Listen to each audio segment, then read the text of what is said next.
Hello, welcome to SquishiVision. I watched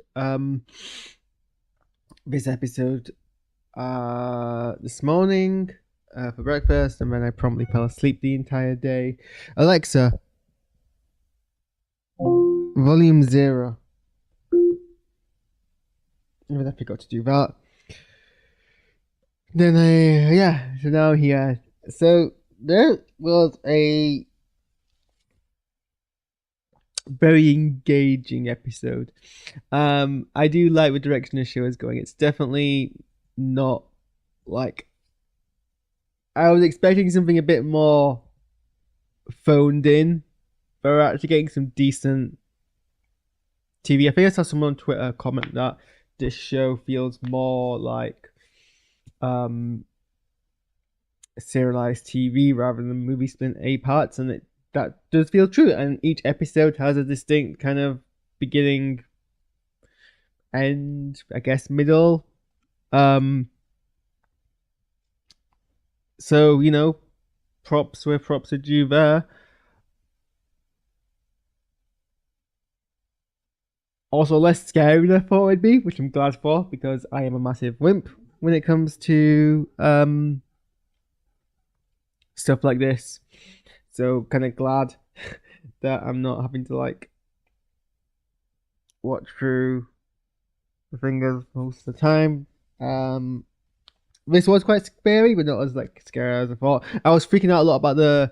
I'm not a massive fan of the whole like body horror possessed person thing and the bones cracking. I have a thing about bones cracking, so I thought that was gonna be much worse than it was. Actually, it was fairly fine, so we're all good there with that part. Um, Maybe less so the Salem 7. They're more freaky, but again, so far not too bad.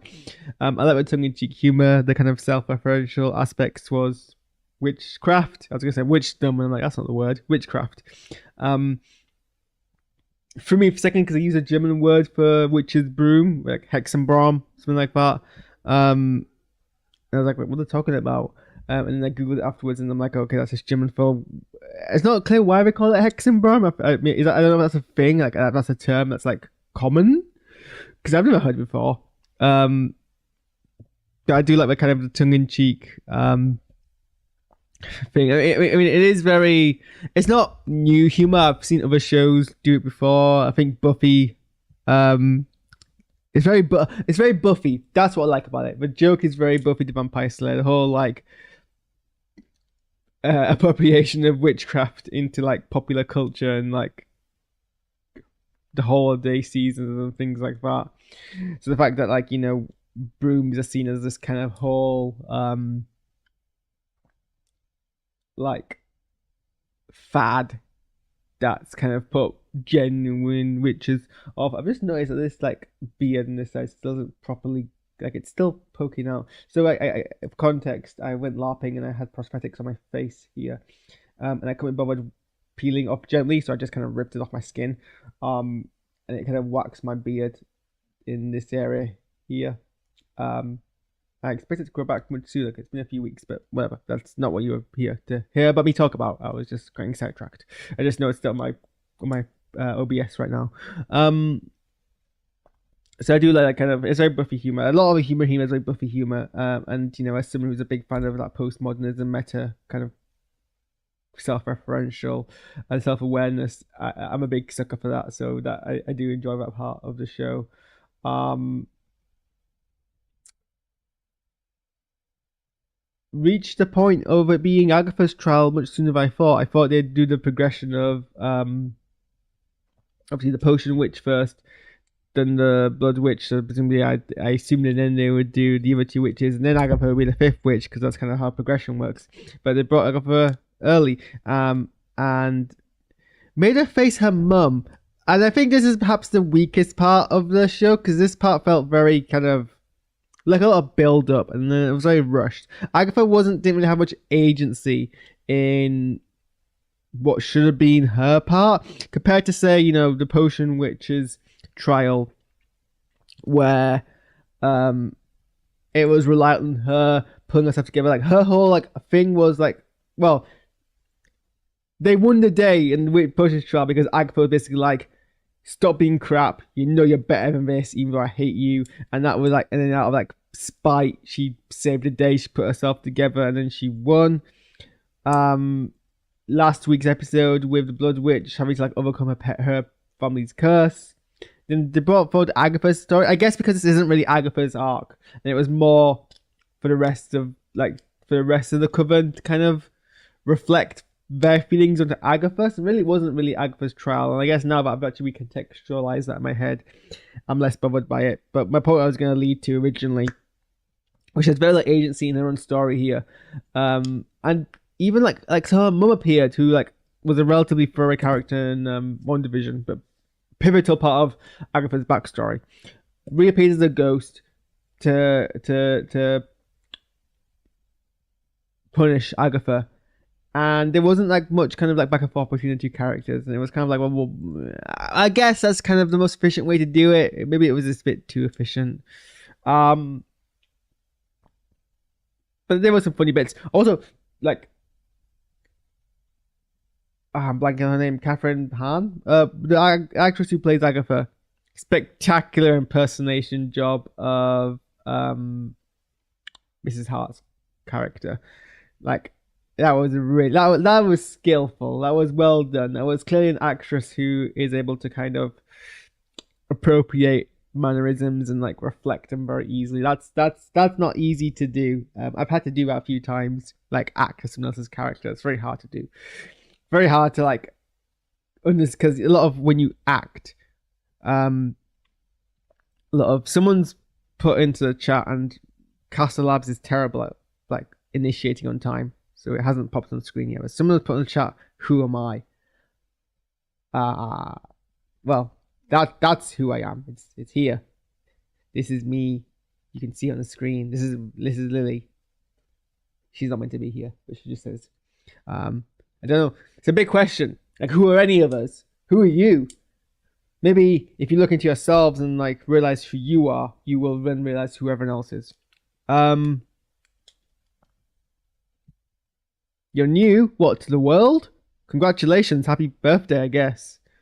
Thank you. She's a menace. At any point, she will go onto my computer and turn it off. Where was I with my review? I've lost track of where I was now. But it was definitely a twist and a relatively surprising twist, which is somewhat hard to do. When she killed, I need to start remembering the names of these characters. Alice, yes, you're right. Thank you, Lily. When Agatha killed Alice, by absorbing the powers, it's unclear. I think the actress again does a really good job. I'm not sure if Agatha did like she did the whole thing about like trying to like half-heartedly apologize and like explain that it's an accident. I think that, well, at least she's never finished a sentence, that's implied, and it can go both ways. Like you can assume that she was being she genuinely didn't mean to do it and just knows it was a very half-hearted apology, so like doesn't really commit to it, or she did mean to do it and so she's not able to actually apologize, or maybe it's a double bluff and she did mean to do it and she's trying to make it look like it was a half-hearted apology. That acting there was very good. But like I don't know, I didn't expect him to kill like killing off Sharon and then replacing her with Rio kind of makes sense narratively. Like it's kind of a joke and kind of a tragedy, and it kind of shows Agatha's very much kind of manipulative and like happy to throw away lives attitude. Alice was much more of a character we invested in, and last week was like her whole deal, and then she kind of like has this moment where she saves Agatha when no one else is and then dies, and that's basically the same thing twice, but it's an effective twice way. So I enjoyed. I thought it was a good twist. I don't know if like Alice is gonna stay dead. I can't see a reason why they would bring her back. I don't know what it would achieve with them doing this, but I was surprising. And then second, I mean, the reveal I don't know if it's a reveal. Everyone on the internet's acting as if like we've revealed the open secret that the teen is actually Wiccan. I mean, we're all assuming the teen is Wiccan because that's what everyone was assuming, and everyone was assuming that the teen is Billy, and that's very much a thing that Marvel might be trying to like encourage, so they can actually be like, "Aha, it's not actually Billy. You thought it was Billy, but it's not Billy." And everyone's acting like this reveal is that it is Billy because they've got the same headband, but again, that's not entirely clear. But I think Agatha provokes. I'm gonna call him Billy. Provokes Billy the teen slightly too much, and then they all get thrown into a swamp and they drown. Probably going to assume they're not actually dead, because if you kill off all your cast in that one go, I mean, hey, the rest of the show might just be Billy's show. I can't remember the trailer that well off the top of my head to remember if there's any more kind of this content, but that could just be a twist that the episode goes in. Meant to check before we started streaming, I forgot to. How long this show is meant to be. Where's my mouse? There it is. Agatha all along. Because it is a mini-series. And we're episode 5. 9. Okay. I was expecting 8. So there's still like 4 more episodes of this to go. So it can go anywhere. Now my chat has connected. So Sun Zero, if you want to... Sun Zero? If you want to say something in the chat, it should appear on screen. That'll be an excellent way to test this thing to make sure it's working. That took 10 minutes into the stream for the chat to connect. It's not entirely useful. I'm talking about the overlay. I have an overlay. When you send a message into the chat, it should appear on my screen. And it takes Caster Labs, the software I'm using, to do that widget. Good 11 minutes to connect, which really isn't ideal because I don't usually do these reaction videos for longer than like 10-11 minutes, so it's a pretty pointless thing to do. Anyway, I'm getting sidetracked. So yeah, the show can go in any direction from this point onwards, I think. It was refreshing because usually by this point, like in a miniseries or a Marvel miniseries, you kind of know. And like Rings of Power, the big problem with Series 2 Rings of Power was season 2 of Rings of Power was its pacing. It was like, I'm like, you haven't built up anything, and then you're all kind of rushing it towards the end. Or rather, it's all build up and no middle act. The pacing in the show actually seems to be working so much in its favor. I'm not entirely sure like how to feel about it. I'm kind of used now for some reason for the show to not be working well. But like it's just, like we're at a middle point and I'm not sure where we're gonna go. But hey, I mean, WandaVision was the same, and WandaVision somehow managed to like screw up on the landing at the end. So Agatha, WandaVision, following in the footsteps, might do the same thing. Okay, I am gonna go set up another stream to react to the trailer for Lower Decks season 5. Then I want to try stress test my upload speed of my internet and see if I can use ATM multi-stream entirely to broadcast without using Restream, and then we can like kill off Restream. Although at least with Restream it doesn't take ages to connect to the YouTube chat. Why does it take so long to connect to the YouTube chat? I don't understand. Like, is it expecting me to be live before I open Caster Labs? Would that make it go faster? I doubt it. It's a long time. Maybe I should check it out. Anyway, I'm blabbering. Thanks for watching. See you in a few minutes. Bye.